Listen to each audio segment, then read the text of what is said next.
Karel Sabbe, finally, welcome to the Free Trail Podcast. Yeah. Hi, Dylan. Thanks. Thanks for having me. Excited to be here.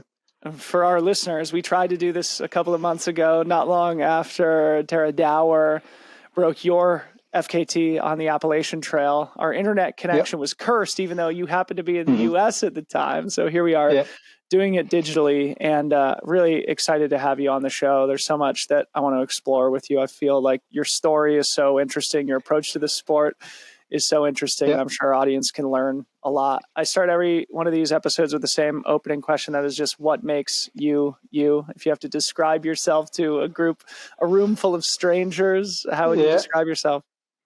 I'm Karel, and I'm a Belgian who is honestly just passionate about nature, adventure, and sports. And I guess that's who I am, and that's what I try to do as much as possible in my life. Yeah. Awesome. Speaking of your Belgian heritage, I wanted to ask you about Belgian sporting culture. When we had scheduled our original podcast conversation, it was just after the World Gravel Racing Championships had taken place in your home country. And of course, I know Belgians are mad crazy for cycling. Can you just share a little bit about Belgian sporting culture and what makes it different or special? Yeah, for sure. So basically, we have two main sports in Belgium, which is soccer and cycling. And then cycling is just tremendously popular. I live here at where they ride the last 50K of the Tour of Flanders, which is a big cycling race. So when I run to my office, I do the classic cobblestone hills. So that's nice. And so, people cycle all the time in the weekends. It's a big sport in Belgium. Yeah. And when the World Gravel Racing Championship happened in your home country, 7 out of the top 10, I think it was on the men's side. It's been a little while since I looked at the overall results, but 7 out of the top 10 were Belgians. So yeah. Awesome. And gravel racing is also getting popular because it's like it feels more free. It's like we have trail running, and sometimes road runners come to our sport of trail running. And now professional cyclists, did the World Championship of gravel just to have some different vibes, some different atmosphere. So it was interesting to see. Well, thanks for entertaining me. I think you're the first Belgian to be on the show, so it's interesting to talk about. Diving into your career a little bit, obviously, one of the things that stands out is just how rare you put something on the schedule and how successful you are when you tackle a new challenge. For our listeners, you had the PCT FKT in 2016.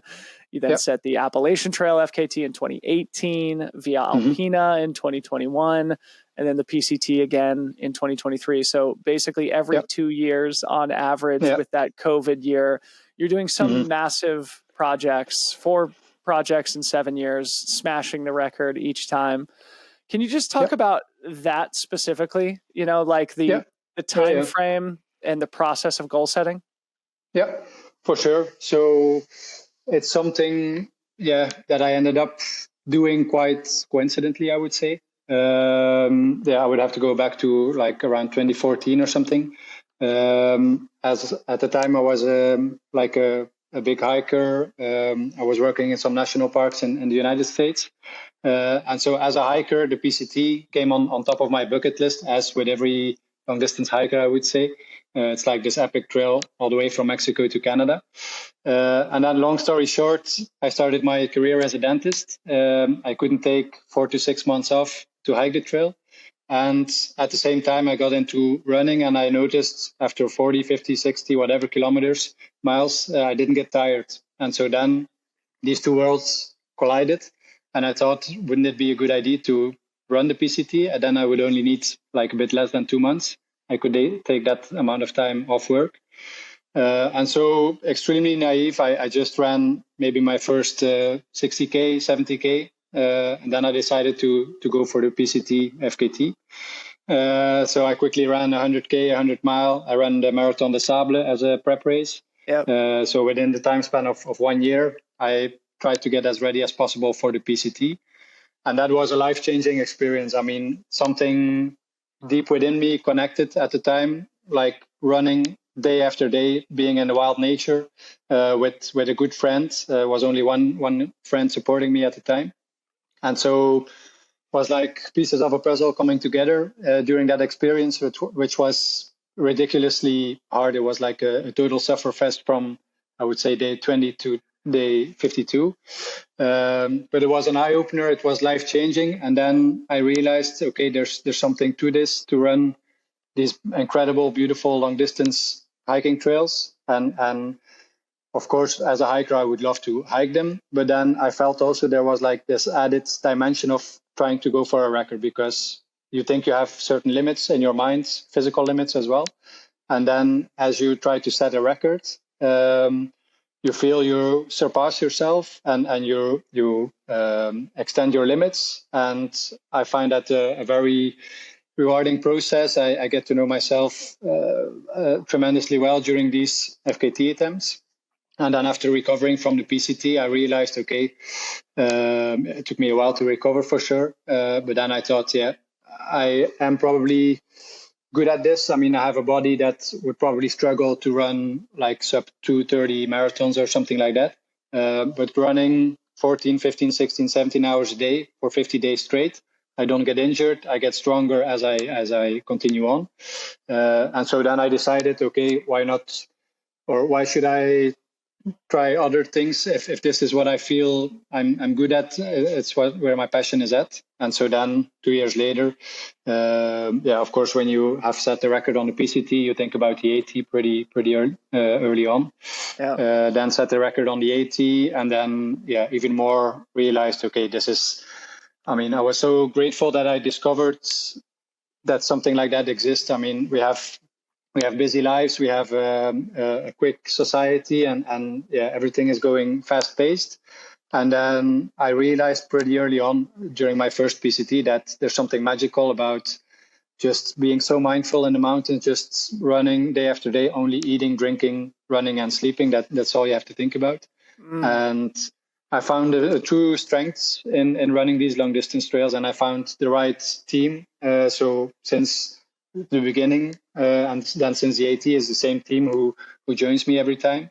And for sure, I am passionate about the trails, and I have a huge respect for self-supported records as well. But I felt for me, these supported records are just amazing for me. I mean, there's friends doing what they can to support me, and they give me the opportunity to explore these trails and have these amazing adventures. So it's what I love to do, and what I've been doing since the beginning of my career, honestly.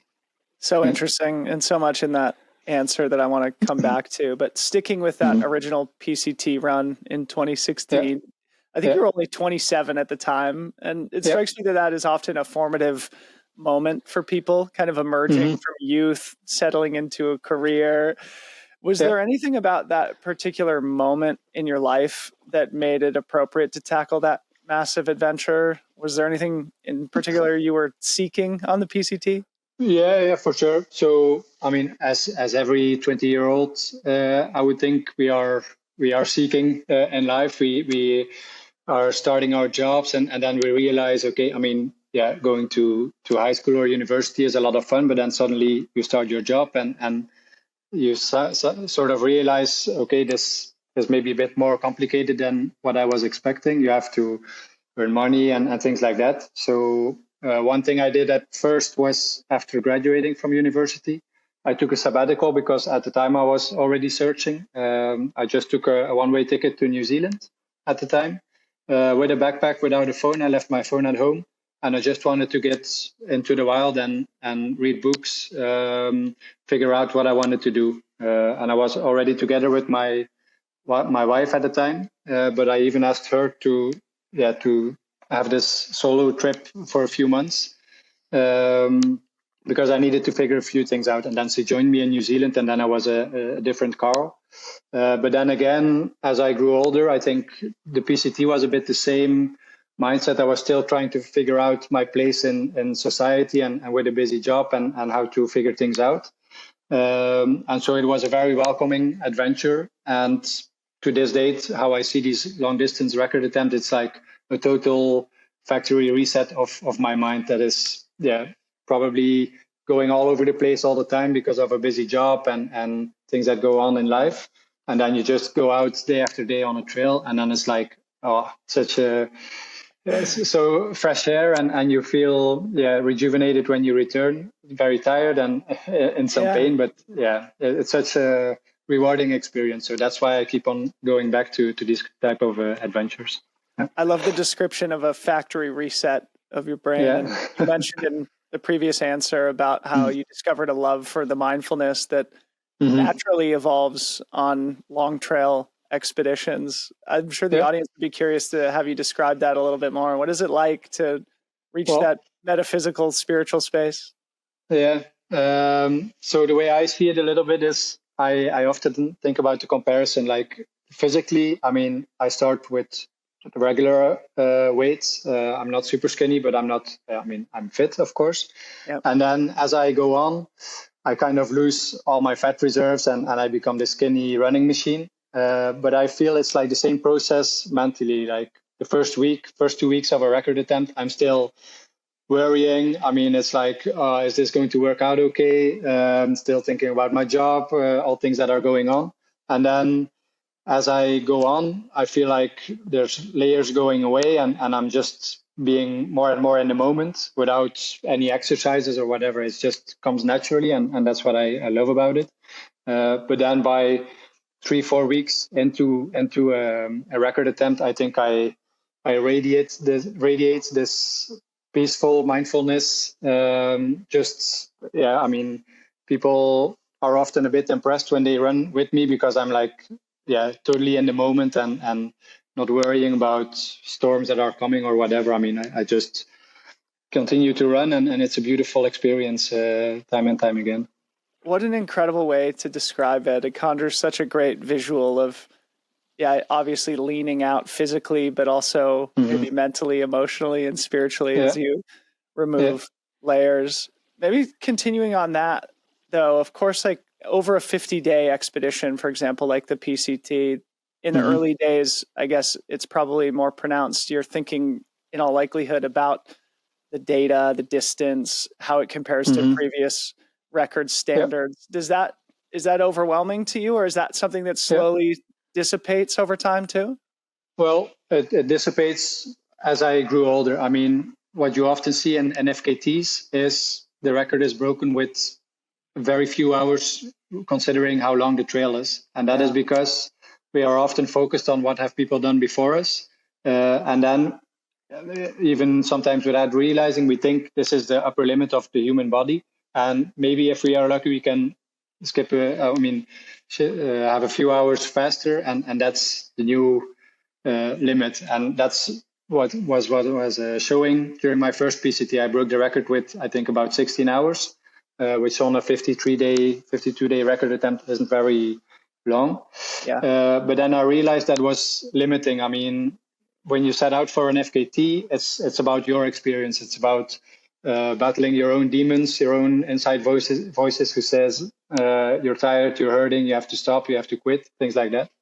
And since the AT, I was aware of what people had done before me, but I didn't think about it anymore as I was setting off on the record. And that's what made it possible, like for the AT, to break it with over 4 days, just because I wasn't limited anymore by what people had done before me. I was just thinking personally, what can I do today? I had the crew to push me even further. If I would say, I think I can do 60 miles, they would say, Karel, we guess you can do 65 miles. And just day after day, I would try to do that. And 42 days later, I set a very solid record on the AT. And since then, I did the same. Like I went back, as you know, to the PCT back in 2023. And also I didn't focus on Timmy Olsen's record at the time. I just thought, okay, I have this much experience now. And I also started appreciating even more how rare these adventures are. I mean, they are separated with 2 years. So even the suffering became like, enjoyable, which is kind of strange to say, but you know these moments are precious, and it's in the difficulty that you get the opportunity to have these amazing experiences that you aren't able to experience when you're not as tired or not as hurting as much. So yeah, I kind of found my place in this world of FKTs, and I just love to go back every time. Yeah. It's so interesting and reminds me of something that Tara Dower said on the podcast. We'll come back and talk about that when we're on the Appalachian Trail, but sticking with the PCT a little bit longer. That 2023 FKT. So for our listeners, we should restate. You set the FKT in 2016. Timothy Olsen came and broke it in 2021. Then you came back and re-broke it by 5 days or some substantial margin, something like that in 2023. So I think there's a lot of people who view that as the most stout long trail FKT. You've sort of already said that, but maybe you could expand on just the conditions that created that incredible performance, maybe aside from, the obvious stuff like experience on the trail and things like that. The mindset, it feels like, was central to that breakthrough. Yeah. So, as you know, the PCT is one of the longest trails out there. At 4,300 kilometers, I think 2,700 miles. And then, during the winter, as you might remember, it was suddenly clear that it was going to be the heaviest snow year ever recorded by far. And so, that got me worried for at least a couple of months, of course. But it also made me think about my why of going back to set the FKT on the PCT. And that was mostly like a personal journey again for me, it's the number one trail in the world, the PCT. It has it all to me. It starts in the desert. It has the high Sierra, the volcanoes of Northern California. Oregon is amazing. Washington. So for me, it's the number one trail in the world. So for sure, I wanted to go back. And also I wanted to experience it differently because, as I said, honestly, 2016 was like a total sufferfest. I was in pain for 30 days, and 30 days is long, and 30 days is long to suffer, to have sleep deprivation. And so then with that heavy snow year, I realized, am I going back to only for the record, or am I going back for a new personal journey? And the answer was the second one, because if it was all about the record for me, I would have said 2023 is not the year. And for sure, we have to postpone with 1 year because the snow was for sure going to slow me down. But with the team, we decided to go anyway. Having to do some or many miles in snow, post-holing, things like that, slowing down. But to me, that was part of the experience. It gave me the opportunity to show what I was capable of, and again, face my own inner voices who said, "What are you doing?" and what a bad idea to do it this year. But then, keep in control and going to set a strong record anyway. And then, partly there was the snow, and then towards the very end, I had to do a 100-mile detour as well because of the obvious forest fires that always happen on the PCT. Yep. And so it was like, a younger version of myself would have been angry about it or think about it all the time. But to me, it was like, bring it on. I'm here for an adventure. If you want everything to be going exactly the way you want it, then there are other things to do. You can go for a 24-hour track record or something. But you go out on something like the PCT for the adventures, for the decision-making, to show your strength. And so that's why, for me personally, I think as a record, it stands out. The whole team effort, my friends helping me out on such a difficult year. And so, it's a record I'm still very proud of to this day.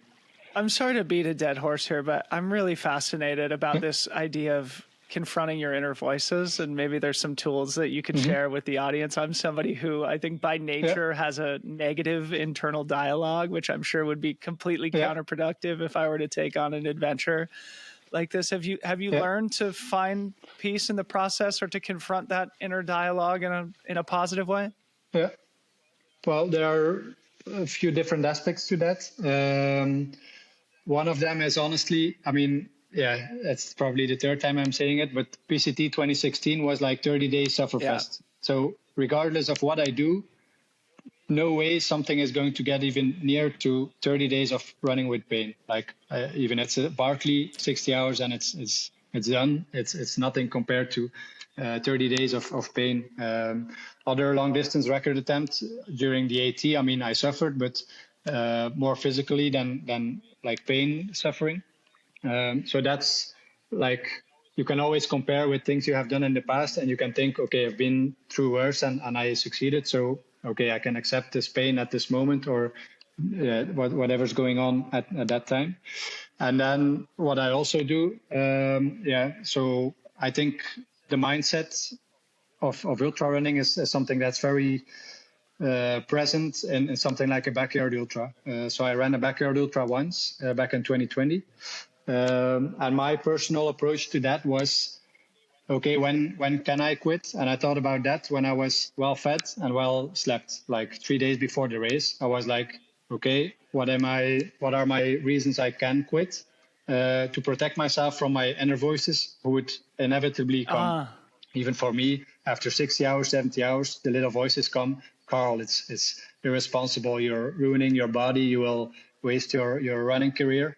And so 3 days before the backyard ultra, I said to myself, okay, just gradual increasing pain is fine, but very acute, like, I don't know, broken ankle type of pain is the only and one and only reason for me to quit. And so 60, 65, 70, 75 hours into the backyard ultra, these voices came and I could shut them down as soon as they came, because it's like, am I in incredible pain? No. Okay, shut up. Because these little voices, they drain so much energy, and you need energy to run forward, and your mind going rounds and rounds all the time, considering, should I quit? Should I not quit? Is this responsible to continue? It's wasting energy, and you need that energy to run forward. And back in 2020, I was the last person standing. I became the world champion. Yep. What I do wonder, of course, is at the time it was 75 loops, so 3.5 days. Now we are at 110. So I am also curious what would happen now. Would the same strategy work after 100 hours, or would I quit after all? But so that's another side of it to me, like the comparison with the PCT, but also before setting off to something, I would say, okay, what are my reasons that I consider or can consider quitting?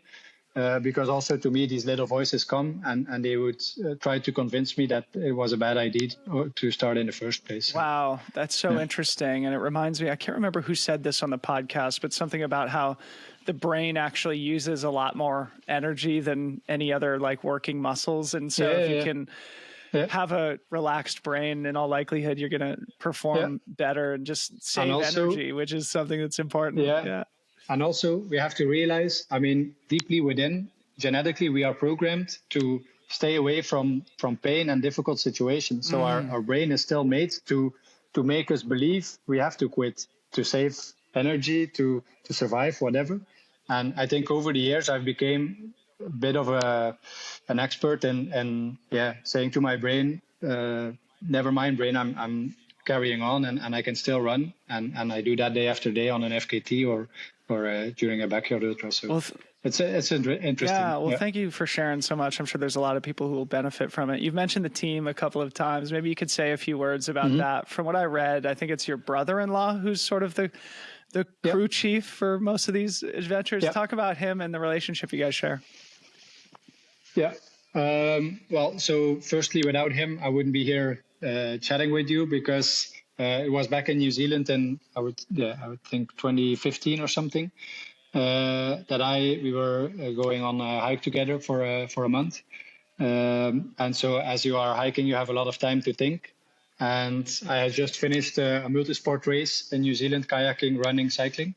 And I was thinking about what's next. And then the idea came up to me, like, I desperately want to hike the PCT, but I don't have the time for it. Why not run it?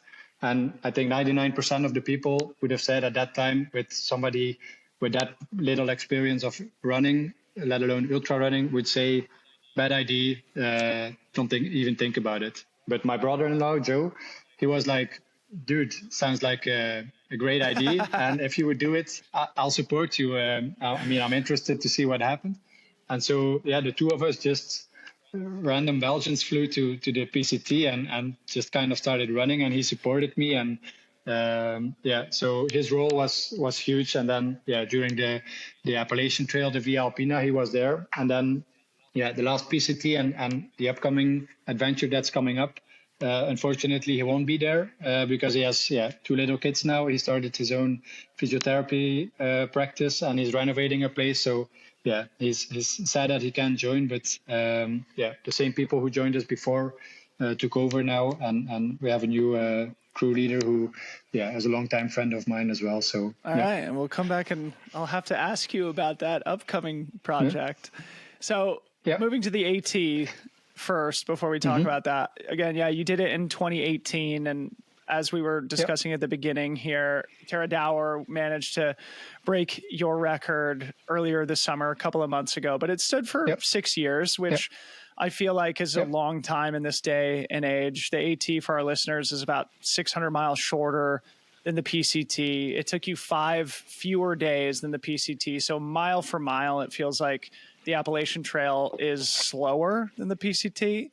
I'd love for you to just, for those of the listeners who've never spent significant time on either trail, if you could compare and contrast these two iconic trails in American culture, and what makes each interesting or challenging. I think so. The PCT will definitely be more diverse. As I said earlier, you have desert, high mountains, high Sierra, volcanoes, open landscapes and very different landscapes, whereas they call the AT the Green Tunnel. So 90% of the time you're running in a forest, and then every now and then you go on top of the or above tree line, and then you can see the views and the biggest difference technically is, I think they make the PCT so the gradient is never higher than either 11 or 12% because it has to be horse accessible. So when you are at the bottom of a valley and you see the pass that you have to take on the PCT, you are going to be running 20 miles to reach that pass, just slowly uphill. Whereas on the AT, it's just bottom up, straight up. So you have a lot more elevation change, and the terrain is a lot more technical. I mean, the southern states are pretty okay, but then as you get into Pennsylvania, you have a couple of days that you're only running on loose rocks. Then you go into Vermont, New Hampshire, Maine is super technical, so it slows you down. But it's such a beautiful trail as well. I mean, the AT is even more than a PCT, a community trail. So it's more local people involved, more local people showing up to join sections with me as well, more volunteers on the trail. So that's, I think, some of the biggest differences between the two of them. I talked to Tara, asked her about the northbound versus southbound decision that you have to make. She went southbound, you went northbound. Talk about that decision, or whatever perspective you want to share with the audience about the two options. Well, for me, there were two things to consider when deciding on whether to go northbound or southbound. One of them was, I always like to run the kind of historic direction. PCT, it's northbound. The AT, I think 85% of the hikers will go northbound as well. So for me, it felt, as somebody who's not from the United States, more like the historic way to hike the trail. And then secondly, from an FKT perspective, me personally, I felt more comfortable being fresh on the runnable miles and then pushing through tired and fatigued and in pain on the most difficult miles, which are in Vermont, New Hampshire, Maine, because you can smell the barn and you're almost there. But there are many things to say for either direction. So I think Tara obviously showed that southbound can be a great decision as well. I think either way, the trail is amazing and has a tremendous experience. Yeah, I'll have you comment more specifically on Tara's performance here shortly, but maybe first just a tactical question. One of the things she said on the podcast was that she was getting a few hours less sleep than you. She recognized that you were faster on the trail, so she had to find a way to stay on the trail longer, sacrificing the only thing she could, that being her sleep. Comment on that for us. I'd be interested to hear your perspective. Yeah, well, over the years, I learned a little bit that my genuine strength is at running faster and having my sleep. So I did succeed at setting the FKT on the PCT back in 2016, but that was more, I would say, the way Tara did it on the AT now. So shorter nights, slower pace. But to me, I felt I had more potential to do it faster and then have my 6.5 to 7.5 hours of sleep. And then just try to minimize waste of time during the day, of course. So yeah, I did evolve a bit into running faster, trying to minimize wasted time during the day, but then have some sleep, at least for the first couple of weeks, and then gradually start sleeping less towards the end as well. Okay, so speaking more specifically about Tara, you posted a beautiful tribute to her on your Instagram after she finished her record attempt. I'd love for you to just give you the open floor to talk about Tara's performance, how it inspired you as a former record holder. Yeah. I mean, for sure. Every time you go for an FKT, you know it will be broken. So that's the beauty of the sport. I think we try to help each other out to break records or set higher standards. And the way she did it was 100% the way I would have wished my record would be broken. So it was with somebody who was deeply passionate about the trail, about the AT, about the community, about the experience. She was ready to dig deep. She dug deep. She had to dig deep. And so, I think it was beautiful how she did it. Because, I mean, the time that it's at now being 41 days, 42 days, you'll have to dig deep to get it. And she did it, in my opinion, silently with grit, and she just grinded the miles and day after day, and then started believing in herself more and more. Because it's interesting to see. I think it's been the year of the female ultra runners, of course, with Jasmine finishing Barkley, with Tara setting the record on the AT, and it's nice that it's finally happening, because that is the true potential of female athletes. And I think the way I've seen it in the past as well, I mean, why can somebody like me, who is not a professional ultra runner, compete with Scott Jurek, Karl Meltzer on the AT? It's because the longer the distance is, the more mental it is. And so the same way that a non-professional athlete can compete with the pros, with these incredible long distances, the difference between females and male physically is just negligible. Because, just from a physical perspective, females are not going to win marathons because, it's just not possible. But with these long distance efforts, you have to just, grind the miles, and you have to know how to suffer. You have to accept the pain. And female athletes are so strong at that. And finally, they are realizing it themselves as well. And that's why I think, people like Tara and Jasmine are so important, because now there's a whole generation of female athletes who realize, okay, we are capable to run at the same standards and level, and we can compete with male athletes. So it was so inspiring, honestly. I loved where you started that answer, and that you really appreciated just like the style or ethos or attitude that she brought to it, being somebody who is passionate about the trail and the community. I mean, and also, go ahead. Well, I mean, there's only a handful of people who truly know what you're going through on the AT record attempt. And I could feel what she was going through, and then to continue on and still smiling, doing the dirt naps, 20-second naps, hallucinating, carrying on with grinding the miles. That's how it should be done, and how you do it, and that was so nice to see. I just pulled up your post. I'm just going to read it for the audience here before we move on. what you said in the caption was, I'm happy to pass the fastest known time on the Appalachian Trail to the incredible Tara Dower. 2024 is shaping up to be an amazing year where more and more people, especially women, are realizing just how strong they are in the world of ultra running. In fact, they are every bit as powerful as their male counterparts, if not stronger. In our sport, it's not just about speed. It's about determination, enduring pain, and overcoming sleep deprivation. Athletes like Tara Dower, Jasmine Paris, and Courtney Dauwalter show us the true potential we can reach when we set our minds to something. What an inspiration. It kind of ties everything together that we talked about in the PCT conversation. It's mental, right? And it's about, you know, working through our own personal or, you know, inner dialogue or confronting our own demons out on the trail. Yeah. That's awesome. Okay, so moving on, one thing I'm personally curious about, obviously you hear about people going for the FKT on the PCT and the AT all the time. What's the story with the Continental Divide Trail? Because from what I've heard, it's also a really tough, really beautiful, about the same distance, connecting Canada and Mexico. Why don't we hear of more people doing the CDT? Yeah, well, I can only talk about my personal experience. And honestly, for sure, it's always in the back of my mind to run the CDT.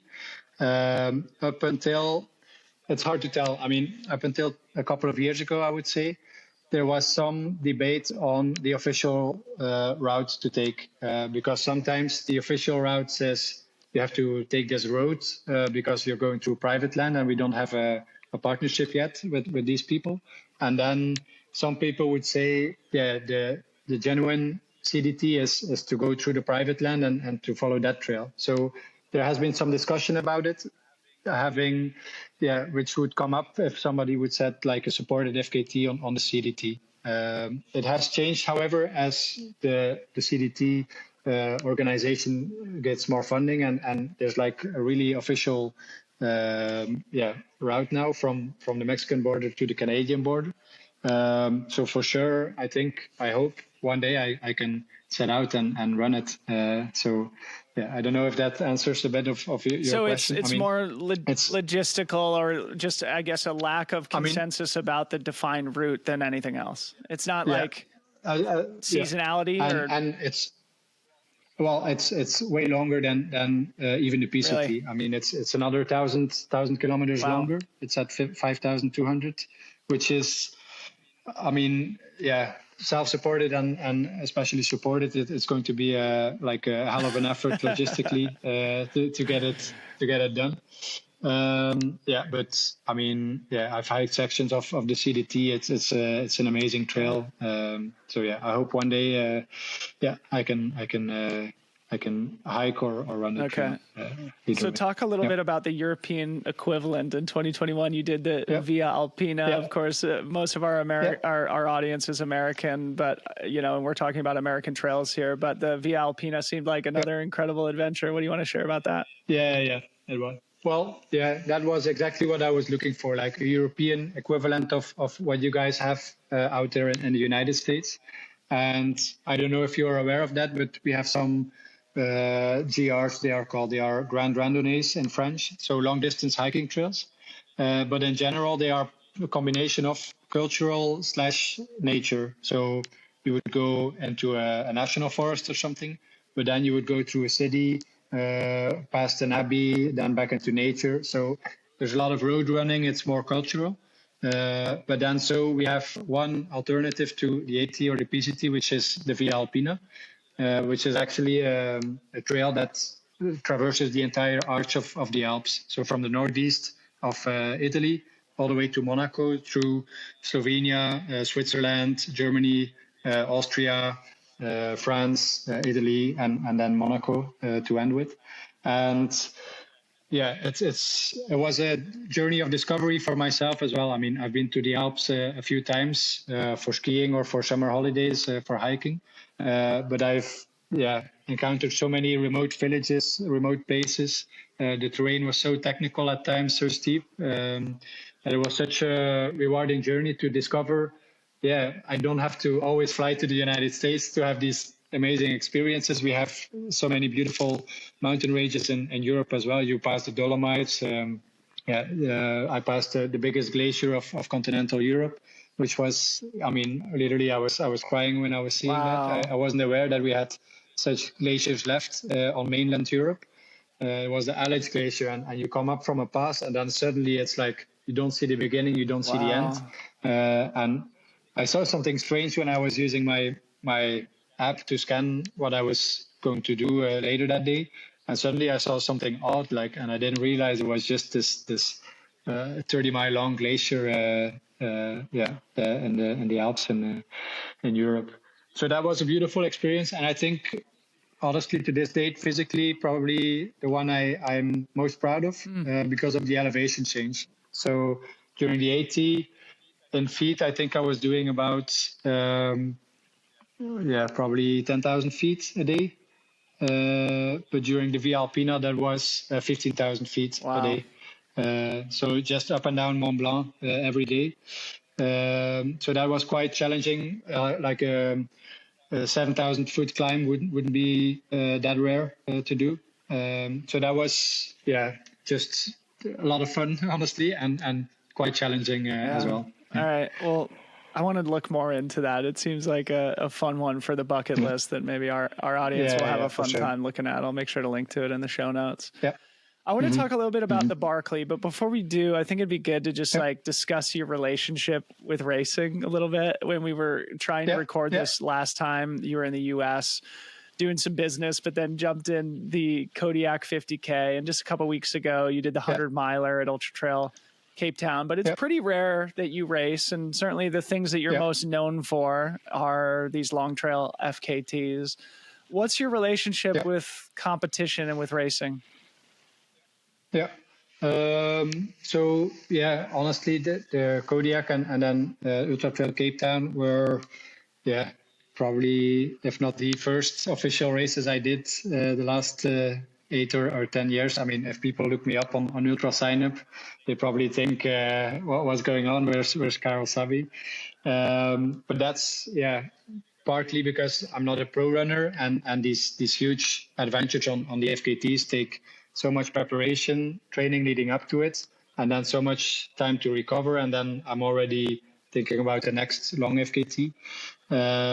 So that's why I didn't really get into the standard racing. And also, honestly, I mean, I'm in this sport for the personal journey, for the community, for the adventure nature. But also there's a competitive side of me. And I have to be honest, in a 100K, 100-mile event, I wouldn't be competitive because, on a weekly basis, I can train 8, maybe 10 hours a week, which is going to be not enough to be competitive in these actual races. So that's why I wasn't also very eager to sign up for them unless they were really beautiful. But then again, I would just run them on the GPX file and do I didn't do soft truck yet, but that would be something I would do. Just Let's run do it. The trail Let's of a do race. It in July. Yeah. So that's a bit my background in these shorter distance events. However, I mean, I just turned 35, and there is one side of me thinking a little bit, maybe I should give it a shot just once to sign up for one of these competitive events and just take a few months to really focus on it, just for the adventure, for the journey, for curiosity. Maybe I would do something like that in 2025. But then, also in the future, my main passion and my main, who I am will remain running long distance trails because, I explained earlier why and why I keep going back to those kinds of events. So that's what I smile about and what I dream about. I was curious about that. If you felt that you could be competitive in the 100Ks, 100-milers, given it's hard to say. It would be or if it's like a totally different mindset and physiology, which it obviously is. But if you're only training 8 or 10 hours a week, that probably also makes doing 3,000 plus mile trails very difficult too. But then again, there's the mental side of it, and you can just overrule the fatigue in your muscles and say, I'm not stopping. I carry on. Okay. But you cannot do that on something like hard rock or UTMB. You cannot say run faster, because your legs will actually say I can go faster, even though your mind is stronger than your legs. But so that's a bit my history with regular racing. So talking about Barkley, it feels like the natural collision of something you could consider competition in racing versus, an ultimate vision quest, sufferfest. But you were the 17th finisher, finishing in 2023, and you posted something funny about how you enjoyed the designation of having the slowest known time, I think is how you described it, finishing with only 6 minutes left on the clock. Of course, Jasmine Paris beat that record this year, which maybe we can talk about for a second. But maybe just for the purposes of time, just describe that last lap when you were on your way to your finish, because I'm sure it was quite anxiety-inducing knowing that you were cutting it so close. Well, at the very end, yes. But honestly, the first 12, 13 hours of my last loop, I lost control mentally. So I didn't have any clue what I was doing. So because I was so deeply intrigued and passionate about the Barkley, I studied maps. I listened to all of the podcasts. I read all the race reports. The two brain cells that were still working figured out where the books were, and I could just have a small increase in awareness at the area of a book, and then suddenly I would find it. But I was so confused, honestly. I was hallucinating. People were shouting at me. Of course, there were no people in the forest. So it was very, very confusing. But honestly, beautiful at the same time, because you go out to the Barkley for the insane difficulty, for the sleep deprivation, and to become this raw version of yourself, and to see what will happen and how will I react. It was like a condensed FKT when it comes to the mental and physical side of it. Like, I would say 24 hours into Barkley is like week 2 or 3 on a long FKT. 48 hours into Barkley, you're at week 4 or 5. The stages of fatigue and mental resilience.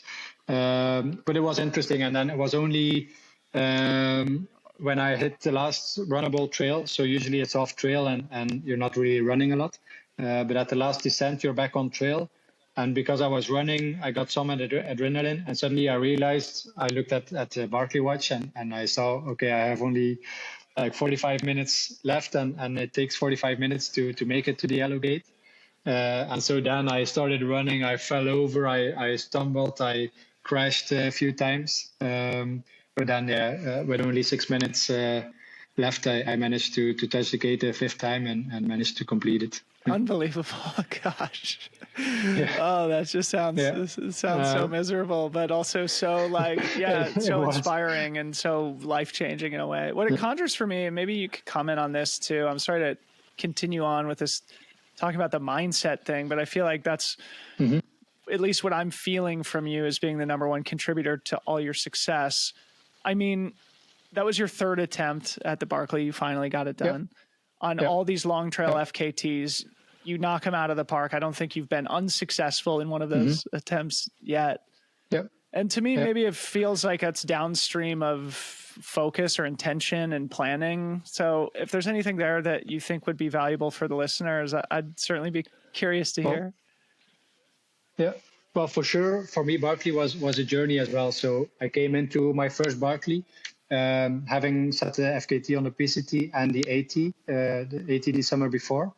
And so honestly, I came into it, naive. I mean, I did my studies, but not thoroughly enough to have a chance at finishing on the first go. But then also for me, it was, a big reason to participate was the fact that everybody fails at Barkley. And I was interested in failing because you don't learn that much from success. I mean, I learned a lot from the first PCT, but eventually it was successful. But I wanted to know, I mean, as you state, during every FKT from day one, I'm ahead of schedule. I build my lead, and I'm always in control. And in the Barkley, you're never in control. You're always so close to the time limit. And I wanted to see how will I react to this when I'm well awake at first, but then as I get tired, as I start hallucinating, well, I become scared, angry, whatever. And it was a journey. I mean, the first time I tried Barkley, after 3 loops, I did a fun run. And I came back to my brother-in-law, Joe, and I said, dude, no way I'm going to make it. I'm going to quit now. And then he was the one saying to me, dude, you have 10 minutes left to go out on the 4th loop. You would be the only one going out on the 4th loop. Get your ass up and go. And so that was the first time that I failed as well, because I had also set my standards before. Like Barkley is like going all the way. If I'm within time limit, I have to go. Then yet after 3 loops, I was coming into camp saying I'm done. And so luckily my brother-in-law said, you go back out. You're not staying here. But so I learned so much from the Barkley, from the training process, from the mental lessons you learn from failing. I failed twice during the 4th loop. And so I became stronger and eventually managed to finish on my 3rd attempt. But also having this focus on Barkley got me stronger during my FKT attempts, because I knew what struggles I would have, and I became stronger as well. So it was a really beautiful chapter in my life, the Barkley. And I did close it down a little bit after my finish, because I found, I think, everything I looked for. I failed twice. I had to come back stronger. I had to train more. But I mean, as you know, as you probably heard through my story, for me, trail running is about the mountains, about the views, about the wildlife, the experience. And Barkley, Tennessee, mid-March is honestly not the happiest place. That's part of its character. Training in Belgium. That's part of its character. And for sure, I mean, I was so in love with the Barkley. I still am, with the whole community. But then the whole training journey, I mean, honestly, I was in Belgium doing hill repetitions on a 100-foot hill. That was all I had. So for 5 hours, I would go up and down a 100-foot hill. So that was mentally also so challenging. So that was why I could close the chapter, and I'm a finisher now, and I don't feel the need to go back, and I'm ready for many new adventures, but Barkley is a closed one. For sure, I would love to go back to crew somebody or help somebody out to experience frozen heads from the other side. But I'm grateful for what Les has set up. Really making something at the outer limit of mental and physical potential, and then having to surpass yourself to do it. So it was a rewarding journey, and with a happy end as I finished eventually. Bringing it back to the book. So you close the chapter with a happy ending. We should probably talk about what's next, but before we do, I love how you described also about the difference in being in control or being out of control of your effort. And it seems like the Barkley is uniquely designed to put you out of control and to dictate your strategy and your pacing, and even maybe your mindset and your attitude to you in a way that isn't the case when you're on the long trail. Yeah. And I think that's exactly what Les is looking for, with all his annoying rules that he finds out. I mean, for sure, the first 2 times, so you don't know the starting time, so you don't sleep because you think you will oversleep or miss the start.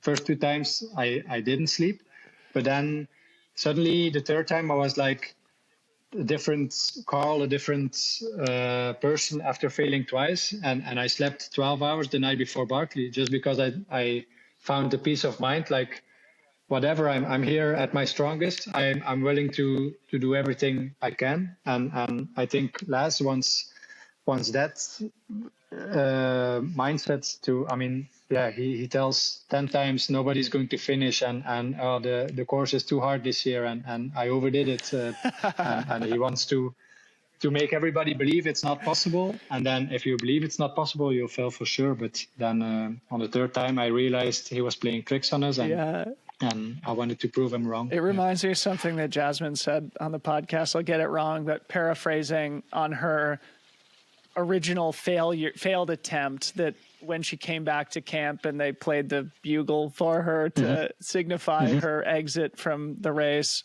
that Laz said something of like, do you still believe you can do it? You know, sort of insinuating that you can't, but also with like, I think she called it just a subtle knowing that like he still believed that she could and she still believed that she could. So anyway, it's such a fascinating.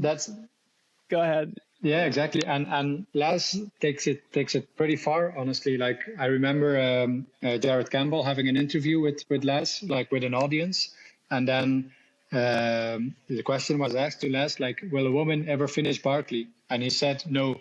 And so the atmosphere changed in the audience. Like, why is he so disrespectful? But that was Laz's way of trying to find the women who said, I'm going to prove you wrong, and I'm going to go to the Barkley and finish and show you're wrong. And so it can sound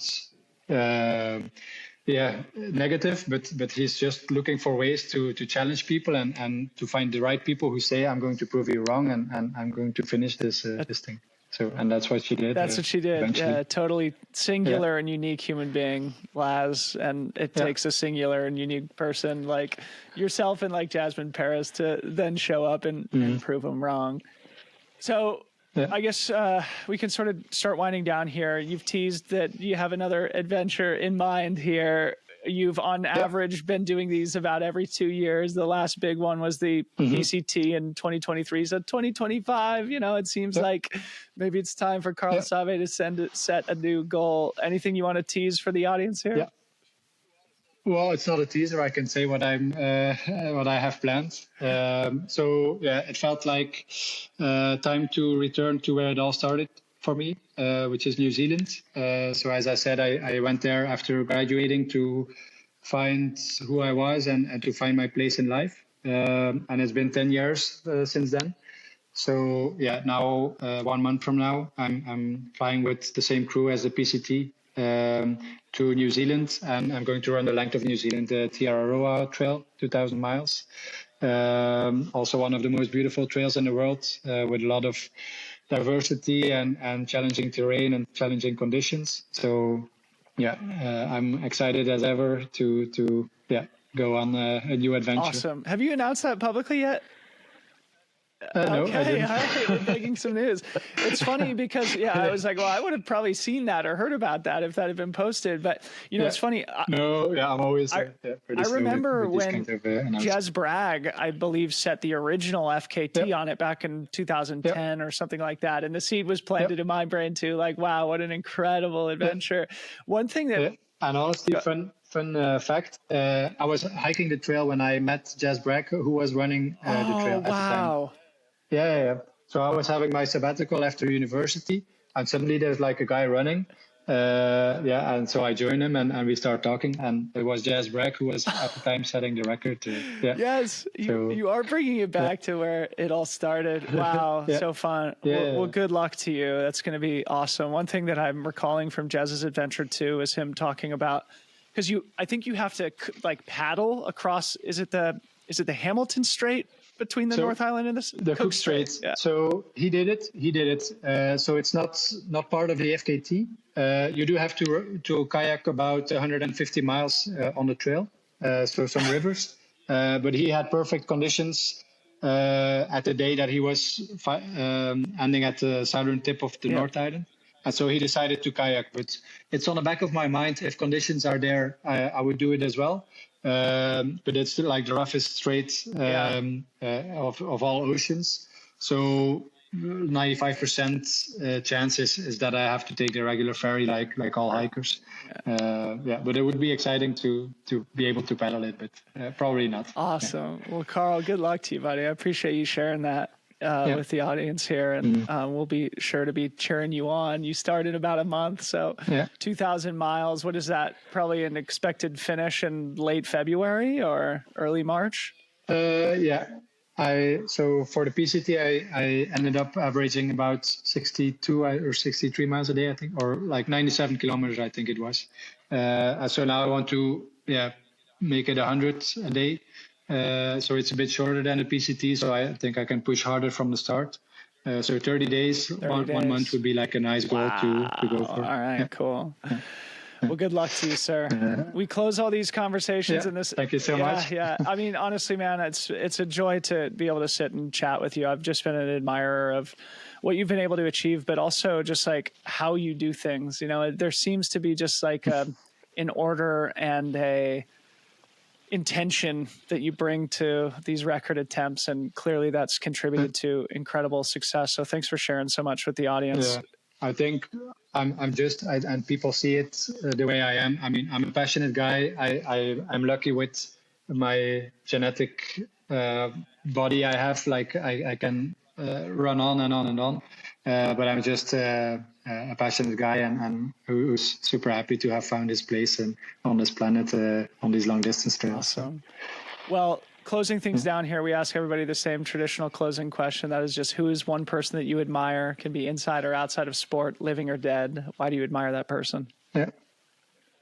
Well, it's been probably the same person for the last, probably already 15 or 18 years. A person who died already. A man who, was such a huge inspiration to me. I read all of his books and his story, and it's John Muir, so the American conservationist. And to me, it's like I somehow feel connected to that man. I mean, how he was just going out in the mountains with just a blanket and then sleeping under the stars, and no matter the weather, and just going out there and realizing things about the planet and geology, and just going out there and being so happy in the mountains. And the way he writes and shares his passion for nature is so inspiring and has always been inspirational to me. What a perfect place to end. Karel, thank you so much for coming on the podcast. Good luck in New Zealand. Yeah, thank you so much. Nice talking to you.